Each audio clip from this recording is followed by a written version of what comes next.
मनसे आणि भाजपची युती होण्याची शक्यता आहे, काय वाटतं? नाही, आज इकडनं आम्ही आता यवतमाळच्या दिशेने चाललो आहोत आणि अत्यंत चांगला प्रतिसाद आमच्या या संपूर्ण युवा सेना, युवक काँग्रेस आणि राष्ट्रवादी युवक काँग्रेसच्या मेळाव्यांना मिळत आहे। याआधी ज्या जागा शिवसेना लढतील तशा 11 लोकसभा जागांवर आमचे हे मेळावे झालेले आहेत। आज यवतमाळ वाशिमचा मेळावा आहे, हा देखील अतिशय याला चांगला प्रतिसाद मिळेल अशी मला आशा आहे, अपेक्षा आहे। आणि त्यामुळे महाविकास आघाडीचं, इंडिया आघाडीचं अतिशय उत्तम वातावरण या संपूर्ण राज्यामध्ये निर्माण होताना दिसते।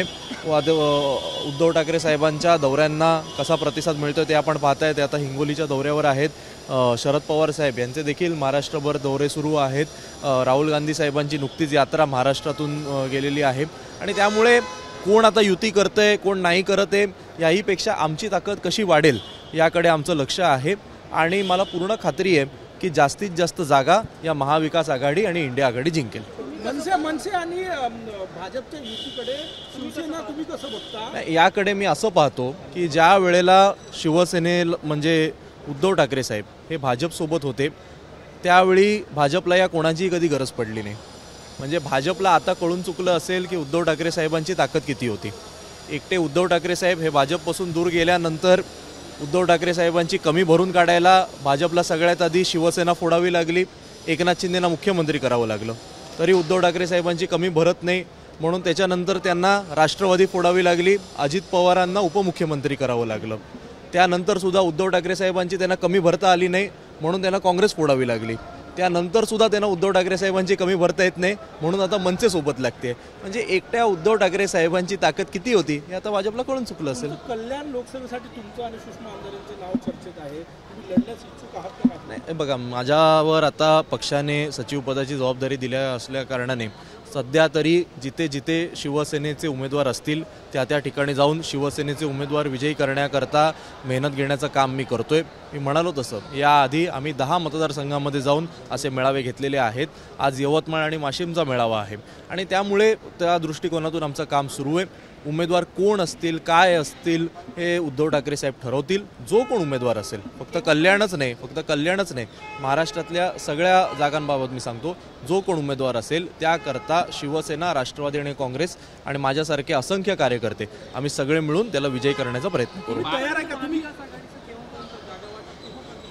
जवळपास सगळं निश्चित झालेलं आहे। उद्धव ठाकरे साहेबांनी मला वाटतं आमच्या एक 70 ते 80% उमेदवारांची घोषणा देखील केलेली आहे। अवघ्या 10-20% जागांबद्दलची जी काय बोलणी सुरू आहे त्या संदर्भात सुद्धा वरिष्ठ नेते लवकरच सांगतील। काँग्रेसने एकही उमेदवार अजून जाहीर केला नाही, काँग्रेसने अजून एकही उमेदवार जाहीर केला नाही आहे, त्यामुळे कुठेतरी अस्वस्थता निर्माण झाली आहे काँग्रेसमध्ये, कारण की उद्धव ठाकरे जाहीर सभेमधून उमेदवारी जाहीर करून देतात। नाही, मला वाटतं उमेदवार कोण असतील, काय असतील आणि काँग्रेसचे कोण असतील हे काँग्रेसचे नेते सांगू शकतील। त्या संदर्भात मी सांगायला काही योग्य व्यक्ती नाही। शिवसेनेचं नाही, मी परत एकदा सांगतो, संधी मिळाली कल्याणमधनं तिकीट दिले तर तुम्ही लोकसभा लढणार आहात का? इच्छा आहे का? बघा, माझ्या इच्छेपेक्षा आज पक्षाला गरज कसली आहे हे जास्त महत्त्वाचं। उद्धव ठाकरे साहेब हे आमचे नेते आहेत, ते ज्या आम्हाला आदेश देतात त्या आदेशाचं पालन माझ्यासारखा एक सामान्य कार्यकर्ता आणि सर्व कार्यकर्ते, सर्व शिवसैनिक आम्ही करत असतो। तुर्तास माझ्यावर जी जबाबदारी आहे युवा सेनेचं संघटन मजबूत करणं, शिवसेनेचं संघटन मजबूत करणं, ते मी करण्याचा पूर्णपणे प्रयत्न करतोय। येणाऱ्या दिवसांमध्ये जसं उद्धव ठाकरे साहेब सांगतील तसं आपण करू। परंपरागत गड राहिला आहे शिवसेनेचा, मात्र यंदा असं दिसतंय की शिवसेना रामटेकसाठी तेवढी आग्रही नाही। असं नाही आहे। काही 2-3 दिवसापूर्वीच मी फेसबुकवर पाहिलं की आमच्या संपूर्ण रामटेकच्या टीमने भरपूर मेळावे हे रामटेकमध्ये घेतले, रामटेकचा दौरासुद्धा केला। आजही रामटेकमध्ये संपूर्ण लोकसभा मतदारसंघ असेल किंवा रामटेक विधानसभा असेल, शिवसेनेचे भरपूर मतदार आहेत, शिवसेनेची भरपूर ताकद आहे आणि त्यामुळे आता 3 पक्ष एकत्र आल्यानंतर जागा वाटप कसं होतं हे वरिष्ठ नेतेच सांगू शकतील। पण रामटेक हा कालही, आजही आणि उद्याही शिवसेनेचा गड आहेच। मात्र आता तिकडे लढणार कोण, उमेदवार कोण असेल या संदर्भात मला वाटतं वरिष्ठ नेते सांगतील।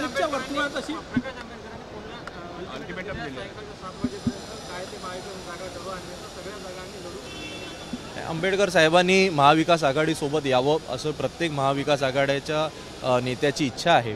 खरं तर परवा जेव्हा राहुल गांधी साहेबांची दादर येथे शिवतीर्थावर सभा झाली तेव्हा देखील ते व्यासपीठावर उपस्थित होते आणि त्यामुळे त्यांना देखील सन्मानपूर्वक किती जागा देता येतील या संदर्भात सुद्धा शिवसेनेची तयारी आहे, काँग्रेसची आहे, राष्ट्रवादीची आहे. आता निर्णय हा त्यांनी घ्यायचा आहे, त्यामुळे जो काही निर्णय ते घेतील पाहूया. महाविकास आघाडीने त्यांना अल्टिमेटम दिला, एक तर तुम्ही सोबत या, नाहीतर मग तुमच्याशिवाय आम्ही लढू असं म्हणतात. मला या संदर्भात माहिती नाही. तुम्ही युवकाचं नेतृत्व करता, आगामी लोकसभेमध्ये किती युवकांना स्थान मिळू शकते मागे? नाही, केवळ युवकांनाच संधी मिळायला पाहिजे किंवा युवक संघटनांच्याच पदाधिकाऱ्यांना संधी मिळायला पाहिजे या मताचा मी नाही. विनेबिलिटी पाहायला पाहिजे. आज भाजपसमोर लढताना कोणता उमेदवार हा भाजप आणि त्यांच्या मित्रपक्षांना पराभूत करू शकतो हे पाहूनच सर्व वरिष्ठ तिकीट देणार आहेत. त्यामुळे उमेदवार महाविकास आघाडीचा हा युवक असो किंवा कोणी असो तो कसा विजयी होईल याकरता सगळ्या युवकांनी प्रयत्न करावेत. एबीपी माझा, उघडा डोळे बघा नीट.